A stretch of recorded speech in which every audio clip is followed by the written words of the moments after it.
Welcome to MSP Unplugged's Emerging Vendor Series. I'm your host, Paco Lebron. Join us in this new series highlighting ConnectWise, PitchIT Contestants as we highlight an emerging vendor who is changing the game and making a big impact in the MSP space. But before we go into all that, I want to go ahead and talk about a little thing that I love to talk about along with my business partner, Rick Smith, and that is TechCon Unplugged. TechCon Unplugged will be in Woodbridge, New Jersey, September 7th through the 10th at the Delta Hotels Woodbridge. Join us for an evening mixer as we kick off 2.5 days of content to help better your business, save money, save time, and most importantly, improve your services. This show is for any size IT solution providers, as we mentioned in a lot of our intros of our previous shows. So whether you're an emerging MSP or you're a veteran in the space, this is the place for you. Head over to techconunplugged.com for tickets. Tickets are on sale on our second tier pricing till the end of the month at $299. After the end of the month, they will go up to our full price of $349. So feel free to go over to techconunplugged.com, head over and get your tickets today. Well, it's that time, folks. We want to go ahead and introduce I can't say my favorite co-host because then Rick is going to get a little jealous, but one of my favorite people that I like to talk to. We have none other than Sean Lardo, economy evangelist over at ConnectWise. Sean, how are you today? Doing great. And you can say my favorite guest co-host. There you go. That way we will keep the peace. Right, because Rick gets a little bit sensitive, and I get it. I understand. I love him for it. He's very passionate. Absolutely. But I'm super excited to welcome a great guest today. We have Garrett. He is the CEO and co-founder over at Phalanx.io. Ian, how are you today?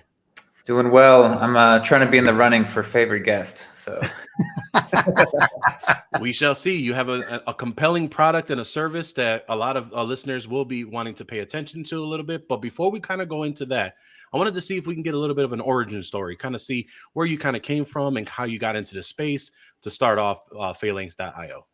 Yeah, so I would say it started pretty early days. So I've always been interested in cyber, and for an undergrad, went to West Point, and through that, did computer science, got a little bit of exposure actually. So a lot of our professors were in the military, teaching at the academy, and then so afterwards commissioned to the Army as an Army cyber officer. So I had a lot of firsthand experience with cyber operations, a lot of it offensive cybersecurity. So super interesting stuff. Left active duty, went into a PhD program, also focused in cyber, in this case also AI, so you can kind of tell where I'm interested. And then did some industry work as well, software engineering, data science, all that good stuff.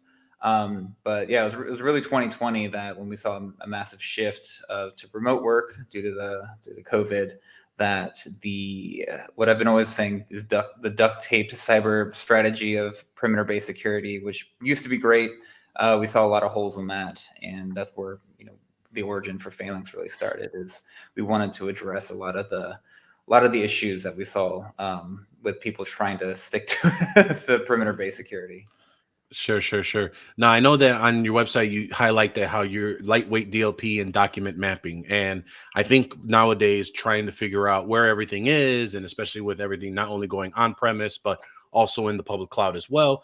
Can you dive in a little bit about what you all do and kind of the services you have to offer? Yeah. So, really going into how are we addressing how people are dealing with their data. We wanted to really start at what we found was the core of any cybersecurity problem, and that's people. So, at the end of the day, we know that a lot of security products like to pitch a security decision versus a productivity decision. And ultimately, we know that people always choose productivity, even security professionals, because at the end of the day, nobody's getting paid to not click a phishing link. So, we want it to be like, what are people really doing? Are they dragging and dropping PDFs into their email? Are they, sending Google Drive links around? Like, what are they actually doing, and how do we protect that? So we wanted to start with existing workspaces. So we take Office 365 for OneDrive, Teams, SharePoint, as well as Google Workspace, as well as local machines like your average Windows or Mac OS. And we wanted to take those and transform those into secure systems, instead of saying, like, hey, bring your stuff to another environment, have to integrate a whole new environment. And what we do is provide a digital inventory of every document across the workforce. and individually automatically encrypt all of those files. Of course, everything's configurable, but it doesn't have to be. We wanted it to address a couple of the main issues we found with DLP, because what we found is it's a dirty word. People are like, oh, DLP, it's either a necessary evil or they're like, get that away from me. So, and the reason why is because, for one, we found that it's like an all or nothing solution. It's something that takes months to set up, and then it takes hours to manage week over week. So we're like, how do we just change all that? So we wanted to do something that was deployable on a team by team basis, something that can be up and running in less than 24 hours, and something that you didn't have to keep coming back and adjusting the rules to make it effective. So that's what we've done with Phalanx. It's a solution that can be deployed, again, on a team by team basis in a way that protects that unstructured data and document security. Yeah, I mean, I think with for DLP, and for those that don't know the acronym, data loss prevention and data loss policy, this is a topic, as you just mentioned, for all of us that either they hate it, they love it, or don't know what it is, right? And so, there are times where we have clients that will, and feel free to correct me if I'm wrong, where especially in this remote work age, and they're working off of Office 365, they're working off of Google Workspace, there is concern about their IP being leaked, or they're concerned that it's not being protected properly. It sounds like with the service that you're offering allows not only a little bit of peace of mind to an end user's client, to the MSP's end user, but also allows them to build a practice that can actually help them out by keeping an eye on things that might be unstructured data, right? Now, before we kind of go into a little bit about, how that servicing and what you've kind of seen in the space, because I'd love to get your input on some of the things kind of going on right now, such as like FTC guidelines. You are a PitchIT contestant. And so I wanted to kind of talk a little bit about how did you find out about the program and kind of what made you decide to join? Yeah, so a couple different things went into that. I'll start with how we even found out about it. So earlier this year, we were actually part of the program's called the Tampa Bay Wave, based out of Tampa Bay, and they have a cyber-specific cohort, the Cyber Tech X Accelerator. So we were actually part of that this year, which was a wonderful program. We loved being a part of it, and through that, we learned more about ConnectWise and specifically the PitchIT program from there. So, and for us, we knew. We do sell direct, but also a key piece about our business is being able to provide MSPs with our products so they can service their customers. Kind of going back to the team by team deployability, it also means that we can be a functional for smaller companies. And that's not something that a lot of DLPs can say. Usually if you're not a large scale enterprise, you can go ahead and pound sand. So we wanted to be able to service, over 50% of data breaches are for SMB, attacking small businesses. So we want to be able to provide security to them. They don't usually have their own security and IT team. So naturally we wanted to partner with MSPs. And the PitchIT program, has been outstanding to work towards that. Sure. Now, Sean, as far as with PitchIT and kind of its outreach, it sounds like Ian heard about from this cohort out in Tampa Bay. How has the PitchIT competition kind of grown and its outreach to really have that attraction? Because I think it was a record number this year from you and I were speaking last on those not only applicants, but contestants that were selected for the competition. Absolutely. I mean, so you figure this is 5 years in the making of this program. Well, we'll say competition, but it's become a program in itself, right? And the origin from it was really around, let's have a Shark Tank concept, right? It was always the same end goal, which is finding the innovators to get more engaged and be part of the ecosystem, right? But at the end of it, though, we didn't want it to be just solely like, hey, you show up, you pitch, you may win, you may lose, because that doesn't do anybody. First, we're not a game show, we aren't really Shark Tank, which is an entire business model for itself of a show, right? And this is more about. So we realized we wanted to bring vendors in, help them to nurture them into a more productive community member, so to speak, and make sure they work well with us to provide information, to provide a good product, to provide an everything for MSPs. Because at the end of the day, you're an MSP, Paco, so you literally look for products that blend with whatever your current way of doing business is. Now, as far as the outreach is concerned, we've had, and the growth of this now, You know, 4 years ago, 5 years ago, when we were doing this, you had maybe 6 to 7 vendors involved at best, right? That were looking into it. Mm. You know, now last year we had 18 vendors competing in this accelerator program. This year we have, you're right, we broke the record last year at 18. This year we broke the record at 27 vendors involved now, right? And what we did was we put a huge emphasis on promoting the program, but promoting the vendors. You know, again, it is a we do better together for sure. You know, and by promoting them, we even had grant writers writing for things that weren't even relevant to our space. So we're obviously in other channels. I have no clue where they are, but they're finding us now. The benefit of all these people finding us is as Ian and all the other contestants are in, they're also finding them. You know, and Gotcha. that was the primary goal, was to get people to look at them. Gotcha. Now, Ian, going through the program, what are you looking to accomplish from going through it? Obviously, there is a great incentive if you all do make it on the top 3, obviously being first place. There's a lot of great program information that you're probably going through, but it sounds like you've been through a couple of incubators. You've kind of gone through and get some experience. What are you looking for, or what are you looking to accomplish by completing the program? Yeah, I mean, for us, it really is, how do we best service the MSP community? So, a lot of what we've built and integrated was from a lot of the conversations we've had with numerous MSPs. So that's, where we first built in like multi-tenancy about a year ago, and a number of other integrations to ensure that, it's easy to manage our product from an MSP perspective. But at the end of the day, we don't know what we don't know from that perspective. So, going through a program like this, just getting the exposure, and most importantly, understanding how do we better, modify what we're doing to better serve that community. Gotcha. Now, this is kind of probably be a 2-part question, but I want to ask you, what do you think so far?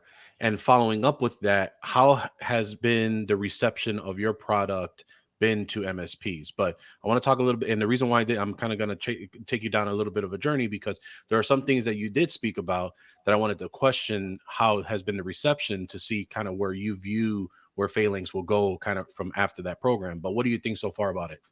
Yeah, I mean, I really like the way it's structured, both as the competition component of it. It's always helpful to have a little carrot at the end to work towards. But I do appreciate that it's also the length of the program. So I think it's about 16 weeks. So it really gives us time to not just get the exposure, be a part of this cohort, but also take what we're learning, play with it a bit, and then be able to still be hooked into the community in a way that we can keep learning from it. Sure. Now, as far as you've mentioned earlier, not only are you trying to see how you can help service the MSP space, but you also mentioned that you go direct as well. And I don't know if you've been aware or made aware in the community, whenever we hear direct, tends to be either a naughty word or or a word that kind of causes a little bit of angst, especially with an emerging vendor entering the space. A, have you heard that? And B, how have you kind of combated that to let them know your commitment to the MSP space? Yeah, I mean, honestly, we did it with the easiest way to quell any kind of concerns, and that's by having everything priced very competitively. So from an MSP perspective, it's kind of a no-brainer to their clients if they were to reach out direct, or going through their MSP. Their MSP is getting the greatest price. So, for us, that's very important to us too. We wanted to make sure that there was never going to be that close of a competition between us and the MSPs we were trying to serve. So again, this for us, the price that we're able to offer them is outstanding, and it's not competitive with because also who we're targeting direct is a different market than the communities at the MSPs that we're partnering with service. Gotcha. Now, Sean, when going through that program for PitchIT, obviously questions like these come up, and really you're helping and vet these emerging MSPs of, time qualifications, things that they should look out for, things like that. What has been your experience, or what you kind of are seeing as a trend, or have you been kind of informing the emerging vendors of, hey, you're entering this space, this is kind of what you're trying to do for more market share, this is really what you need to pay attention to? Has there been any type of high hits that you've kind of just graciously kind of told them, hey, this is kind of what you want to look into, because if you kind of go out of bounds, you know, it may be a little bit of a rocky start. Sure. I mean, I think it's something. I love the word they use the word gracious. It's not even just gracious. This is as a matter of fact, because when you work with MSPs, they are business owners that are.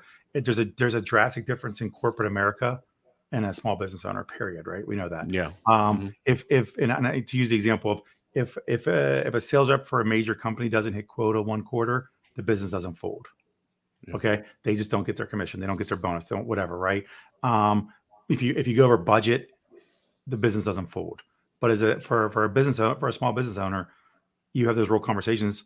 They really they're serious. It's paying for their daughter's wedding, or it's paying their rent, or it's paying their employees. So if they miss these things, those things are affected. We know this, right?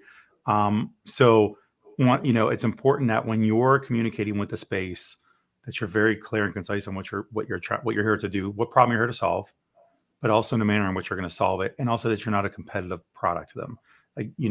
I stress that all people that are going to go into the channel space, if you have pricing on your website, that's a problem. That means end users can find you. That means they can go and reach out and I hate to even say this, but think of Microsoft. Microsoft is not partner friendly. Now they are partner friendly because their product is phenomenal. If you change what you're doing as a job for your clients in regards to Microsoft, but if you're looking for those that, and you've been around a long time, Paco, you saw it back in the day, you could sell Microsoft. Yep. You can make good money off of it. And to just immediately change over and say, well, we're done. Everything's public. Good luck. Yep.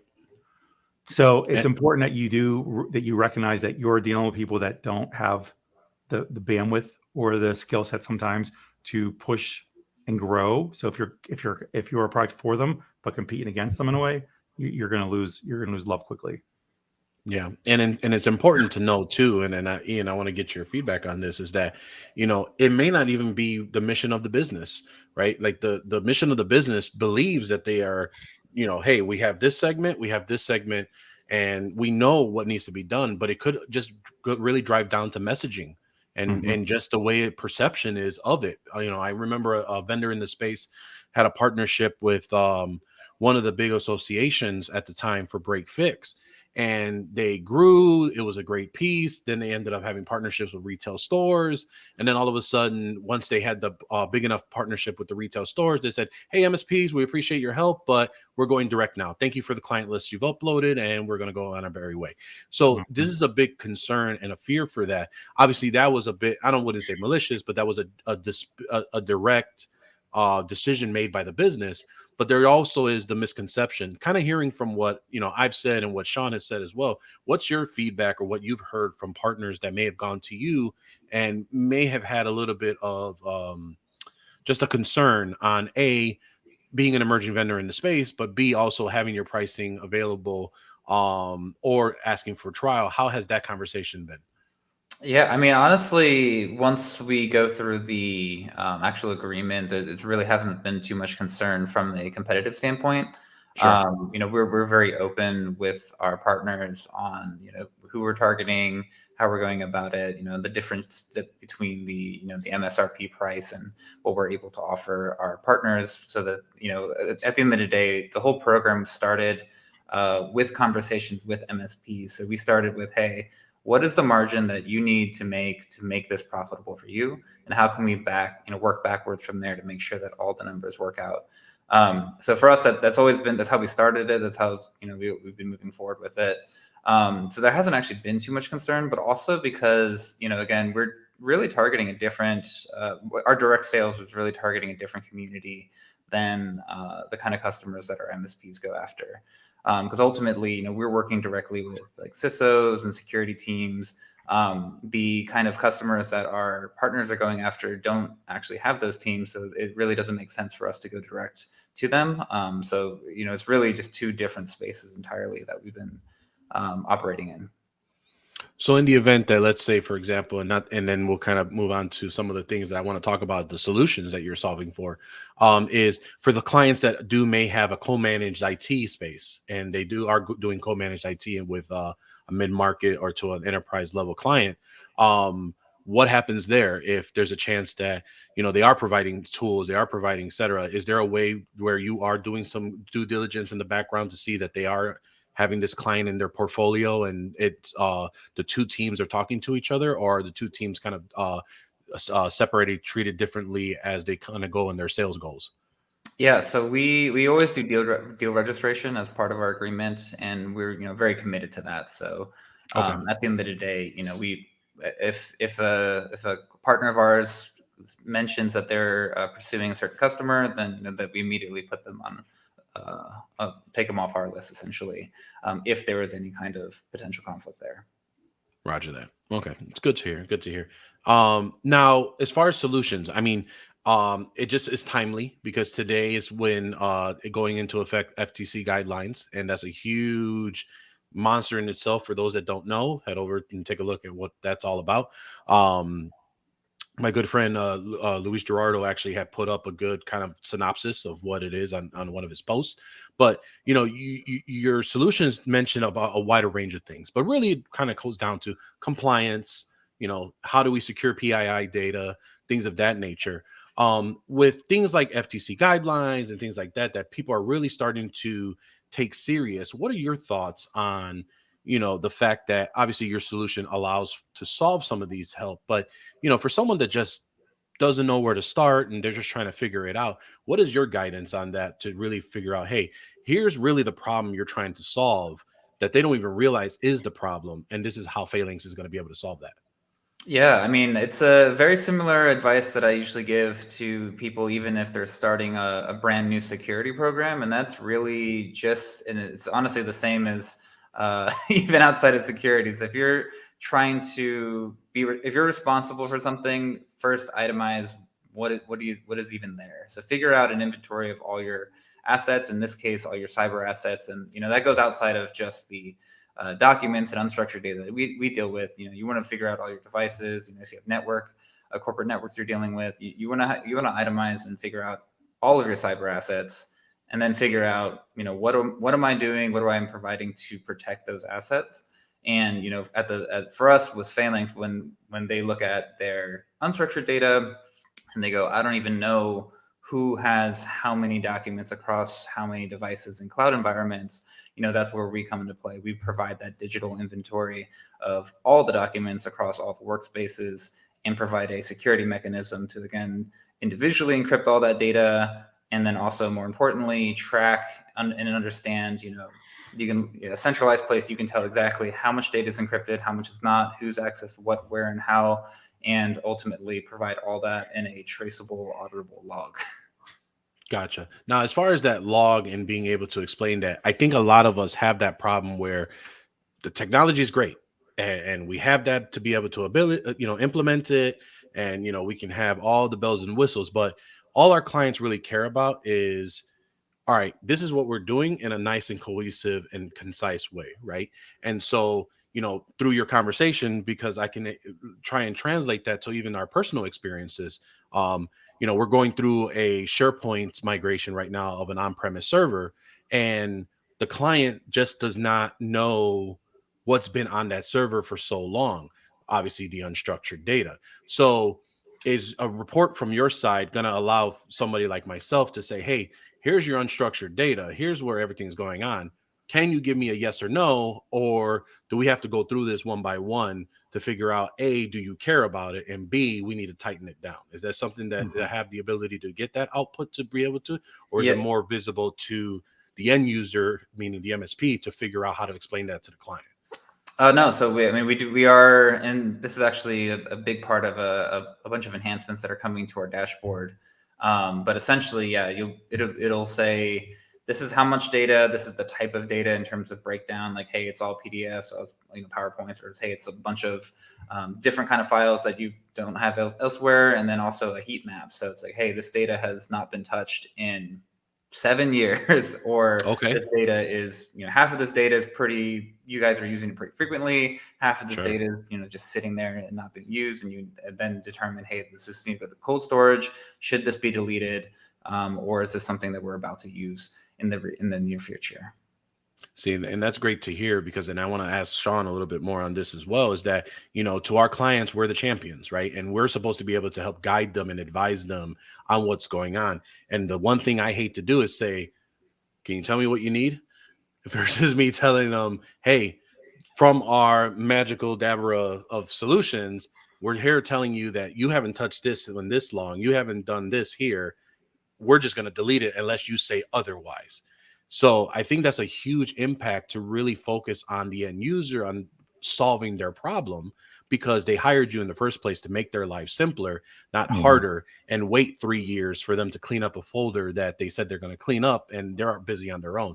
Sean, when it comes to, just the MSPs trying to be that champion for their end users, their clients, how important is it for a company like Phalanx to be able to A, not only assist them with that, but B, educate them to explain that to their end user? Because sometimes we don't even know how to bridge that gap to explain, hey, here it is versus here's the PEI, the nuts and bolts, and here's all the gibbity goo that's behind this report right here. So it's paramount because it's in the acronym of service provider. Okay. I mean, we can go two sides on this. One thing is we know that for MSPs, 90% of their revenue and their new business comes from referral business. Nobody's going to refer somebody that doesn't do a good job for them, right? That's a fact. So that's one. Two, the only way you can be, which means you're providing top-notch services.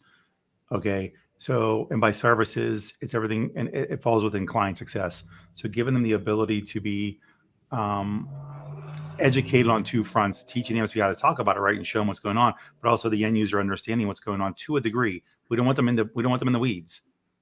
Okay, it's the same thing as like if you have a leak in your ceiling, if you're not a contractor, not a plumber, you're not anything, you look and say, I have a leak in my ceiling. What do I do next? Right. That's all I want them to really know is that leak exists. And like, holy crap, I got to do something. And then for the MSP to be able to acknowledge and address it and fix it, that's what they're hiring. They're hiring you to be your trusted technology partner, to be your CIO, your CTO, or whatever, or your CISO, whatever it is. That's what they're hiring you for. So to be able to, it's important.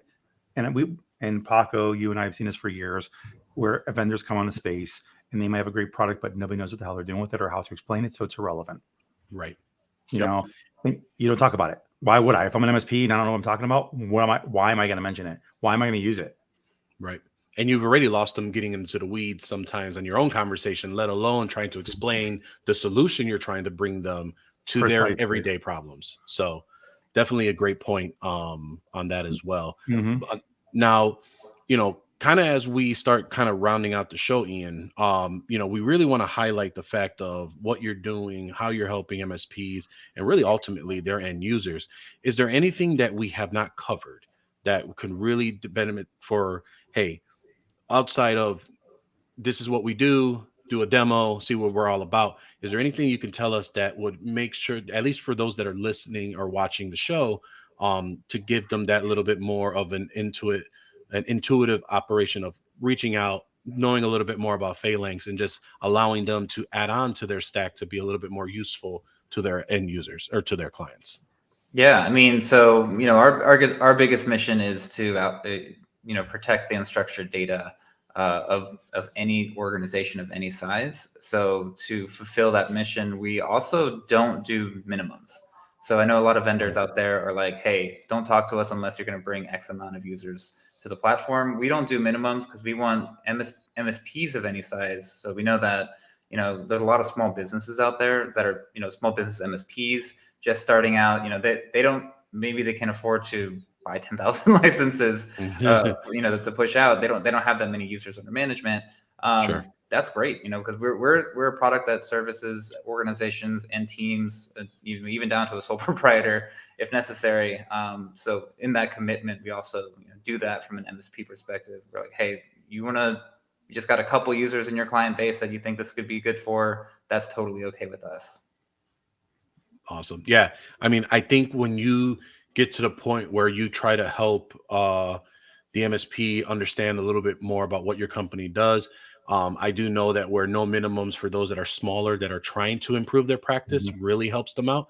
And I think you just said it best. I mean, it really helps you not only be in bed with them and understand that you're going to go ahead and grow with them. And once they get to the point where they won't have to worry about certain minimums that you may implement later on so that you can scale and you can grow, because that's just the natural life of a business.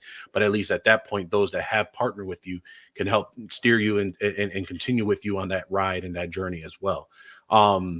Sean, before we kind of cut off, is there anything that we may have missed or want to highlight here about what you know about Phalanx, PitchIT program, or anything in between? No, I think, well, just to go back to the minimum, I think it's important to address that. We know that a majority of the MSPs, a large percentage are smaller and can't commit to large anything. I mean, again, it's back to being a small business owner. It's, you price yourself out right away when you're at a certain level. So I really appreciate that. The one thing I think is a question I had from earlier on when you first started talking was, how easy is it to work with you guys implementation wise? I mean, what's the turnaround time? Because that's always a question. The questions from MSPs are pretty simple. There's a few categories they look at. We know price is one of them, right? That's always the case. The other one is, what problem do you solve? Is it really is something I'm looking to do? And then the last, but not least, probably the most important one that builds the most value is how do you work with us? How easy is it to do the things we have to do with you all? Yeah, I mean, for us, automation for one has been a key tenet of what we've been doing. So we've been implementing that in the system so that there's as much self-serve as possible from the MSP side. If you need to add more licenses, but separately, we are also committed from a customer service standpoint that we know our partners are the ones that will help us scale up. So we do prioritize being able to service their needs. And also what helps with our platform at least is that we're able to deploy out, in less than 24 hours into large organizations as well. So we found that, even through our channel partners, that hasn't been an issue from their deployment of our product. So again, it's pretty easy to get everything up and running. We've built an MSP portal into our platform, specifically having worked with a number of MSPs to build that portal with them in mind. So again, it's not built the product and MSP is a side thing that came after the fact. It's as we were building out that platform, we built in the needs of an MSP in mind. Perfect. I like that. I appreciate that completely. Yeah, no, absolutely. I mean, I think that just shows on obviously your commitment, kind of your continuing growth. And much luck to you on the PitchIT program. I'm sure from everyone that I've talked to before and those currently going through it are really finding a lot of value for it. So much luck to you. Hopefully we'll see you in the top 3 there as we get into August 31st. Is that right, Sean? Good question. Say it again. Okay. August 31st. That's preliminaries. It's 3 days. It's 3-day preliminary because there's so many people. So we'll be on the channel companies the channel program. I'm sorry. With Matt Solomon is the one hosting, and it'll be 3 total days. It'll be the 24th, the 29th, and the 31st. And so before that, we'll be doing a drawing on who we're doing it live. So everybody knows that there's no setup. Like literally we'll be live broadcasting as we run the wheel on who competes on what day and what the order is. Roger that. So stay tuned. It definitely will be a lot of fun. It's been a lot of great conversations and discussions with everyone so far. And again, Ian, much luck to you. Before we end off the show, for those that do want to engage and want to know more about your business and the company, what's the best way for them to reach out? Yes, I mean, honestly, we're very quick to respond for any outreach via the website. It goes, directly to the founders as well. So we see everything that comes in that way. So phalanx.io is probably the easiest. Otherwise, you feel free to add me on LinkedIn, message me there. But we're always very receptive and love to speak with anyone. Sounds good. Mr. Lardo, it's always a pleasure to talk to you on all these amazing emerging vendor podcast series. We do have many more to come. As always, pleasure to speak with you. And it's a pleasure to have all of you watching. Tune in every Wednesday and Thursday to catch more of this series. Watch the video podcast over on youtube.com/MSP Unplugged. You should like, subscribe, hit that notification button to be notified whenever a new episode is available. Once again, we want to thank you for watching, and we will see you next time on MSP Unplugged.